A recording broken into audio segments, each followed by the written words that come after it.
जय हिंद साथियों, स्वागत है आप सभी का शाइन वाईटी क्लासेस में। हिंदी शॉर्ट हैंड की प्रैक्टिस डिक्टेशन 80 शब्द प्रति मिनट गति से डिक्टेशन 5 सेकंड में शुरू होगी। स्टार्ट।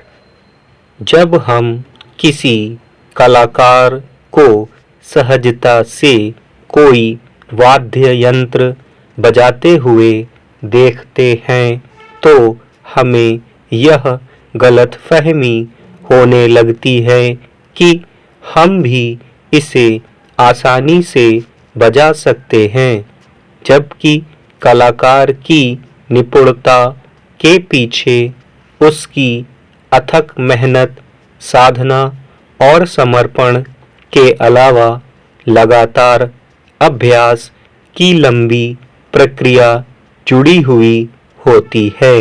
तब जाकर कलाकार का प्रदर्शन हमें बड़ा सहज लगने लगता है। वाद्य यंत्रों में सबसे सुलभ तरीके से उपलब्ध होने वाले यंत्रों में हम बांसुरी को मान सकते हैं। हमने बचपन से ही बांसुरी को अक्सर मेलों में, रोड पर घूमते फेरी वालों को बजाते और बेचते आसानी से देखा है। बेचने वाला व्यक्ति बड़ी ही कुशलता के साथ उसके भीतर फूंक मारकर सुरीली धुन बजाता रहता है। बांसुरी की मधुर धुन सुनते हुए एक आम फेरी वाले को बजाते देख इसे बजाना बड़ा सरल लगता है। उसे देखकर बांसुरी खरीदने का मोह हमेशा बड़ों और बच्चों के बीच समान रूप से बन जाता है। खरीदकर घर ले आने के बाद पता चलता है कि इसके स्वरों में मधुरता लाना उतना सरल भी नहीं जितना हम समझ लेते हैं। इसे सीखने के लिए बेहद मेहनत और अभ्यास की ज़रूरत है। बाहरी तौर पर अगर हम देखने की कोशिश करें तो बांस से बनी बांसुरी में कई छिद्र होते हैं, जिसे बड़ी ही कुशलता के साथ सही समय और क्रम में खोलना और बंद करना होता है।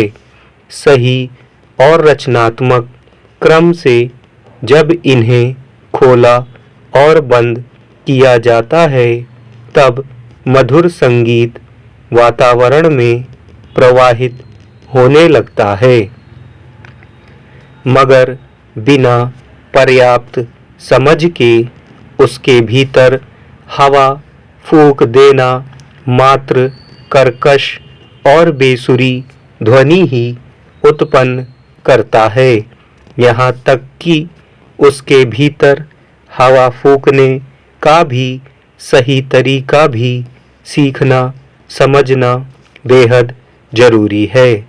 फूंक मारना तो बस शरीर में प्राण फूंकने के समान ही कहा जाएगा, लेकिन उसके वादन की सफलता तो उसके रस या संगीत निष्पादन की सार्थकता और लयात्मकता में निहित होगी।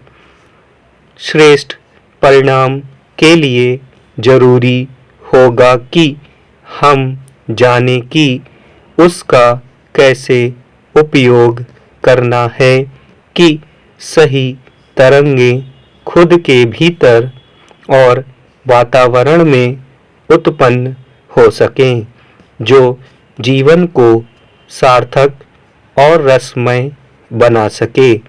यह सीखने और अभ्यास का विषय है।